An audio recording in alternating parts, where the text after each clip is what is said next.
সবাইকে welcome to Any Time School and College. আমি ফাতেমা জিন্নাত মাইশা তোমাদের জন্য নিয়ে এসেছি আরো একটি দারুণ ক্লাস। তো আজকে আমি তোমাদের সাথে যেটা নিয়ে কথা বলবো সেটা হচ্ছে এইচএসসি ফিনান্স সাজেশন। এটা হচ্ছে অধ্যায় 1 অর্থায়নের সূচনা নিয়ে।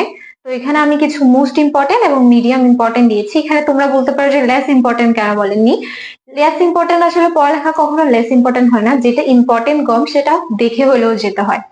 তো তাই আমি এটার নাম দিয়েছি মিডিয়াম ইম্পর্টেন্ট। যাই হোক, এখানে আমি 10টা দিয়েছি। এই 10টা টপিকের বাইরে অধ্যায়ে তোমাদের আর কিছু পড়া লাগবে না। তো তোমরা চেষ্টা করবে এই 10টা টপিক গুলো ভালোভাবে পড়ে বুঝে বুঝে পড়ার চেষ্টা করবে এবং নোট করার ট্রাই করবে। নোট কিন্তু এত বড় বড় নোট করার দরকার নাই। ধরো তার প্রথমে দেখো মোস্ট ইম্পর্টেন্ট এর ক্ষেত্রে তারল্য মুনাফা নীতি।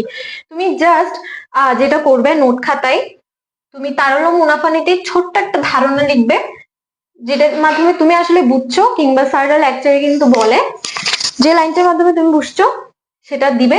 অর্থাৎ যদি আমি দেখা একটু, ধরো এরকম তারল্য যদি বৃদ্ধি পায় মুনাফা কি হবে? হ্রাস পাবে। এটা একটা চিত্র যার মাধ্যমে তুমি বুঝেই গেছো নীতিটা। এরপর তুমি একটা চিত্র এঁকে দিবে, এরকম করে একটা ডায়াগ্রাম আঁকবে, ঠিক আছে? একটা গ্রাফের মতো আঁকবে, দেখবে তোমার নাম্বার বেড়ে গেছে। একটা ভাবে করে ডায়াগ্রাম এঁকে দিবে, তাহলে মুনাফা নীতি বুঝাই দেবে। তোমার হবে নোটটা এতটুকুই শুধু। আর যদি কোনো উক্তি দেওয়া থাকে তাহলে উক্তিগুলো লিখবে, অথবা ইংলিশে মাঝে মধ্যে উক্তি লেখা থাকে, সেরকম একটা লাইন তোমরা জাস্ট নোট করে রাখবে। তারপর পরীক্ষাতে তোমাদের যা ইচ্ছা তাই লিখবে এটা সম্পর্কে, মানে তুমি যতটুকু জানো এরপরে এগুলো ইনক্লুড করে দিবে। মোস্ট ইম্পর্টেন্ট মধ্যে সেকেন্ড টপিকটা হচ্ছে পোর্টফোলিও বৈচিত্র্যায়নের নীতি। এটা অনেক ইম্পর্টেন্ট। মানে আমি যখন বোর্ড অ্যানালাইসিস করতেছি এটার আমি স্টার কোথায় দিব আমি আসলে নিজেও বুঝি নাই। থার্ড হচ্ছে মূলধন বাজেটিং। আমরা জানি মূলধন বাজেটিং কি। এরপর অর্থায়নের দুইটা লক্ষ্য আছে, মুনাফা সর্বাধিকীকরণ লক্ষ্য, সম্পদ সর্বাধিকীকরণ লক্ষ্য। এই দুইটা অবশ্যই দেখে যাবে, এই দুইটা থেকেও কোশ্চেন আসে। মানে বলতে গেলে সব বোর্ডে এখান থেকে কোশ্চেন আসবেই আসবে। মিডিয়াম ইম্পর্টেন্ট গুলো আমি যদি বলি, তহবিল বন্টন বা লভ্যাংশ সিদ্ধান্ত, আই থিঙ্ক এটা দুইটা বোর্ডে আসছিল, এটাও একটু দেখে যেতে হবে। মূলধন কাঠামো, তহবিল সংগ্রহ, ঝুঁকি ও মুনাফা নীতি।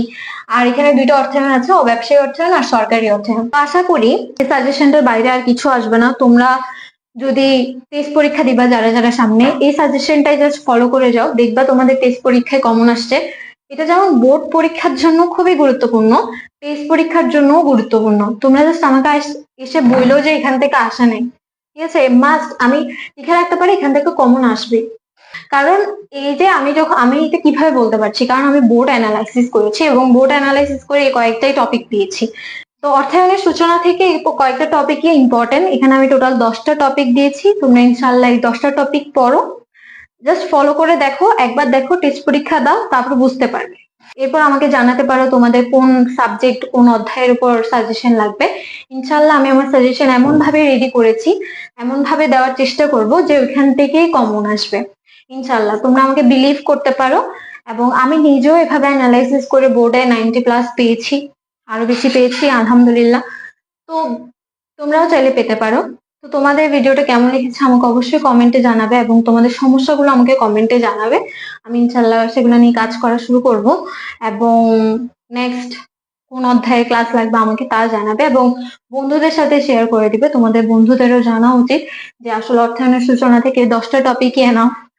এরপরে তোমরা যদি এরকম আরো হেল্পফুল ভিডিও পেতে চাও এবং গুরুত্বপূর্ণ ভিডিও পেতে চাও, তোমাদের তো আর বেশি সময় নেই, এইচএসসি খুবই কাছে। তো যারা এইচএসসি স্টুডেন্ট আছো তাদেরকে বলছি তারা আমার চ্যানেলকে সাবস্ক্রাইব করে পাশে থেকে বেল আইকনটি প্রেস করে রাখো, কারণ আমি যে কোনো সময় দিয়ে দিতে পারি।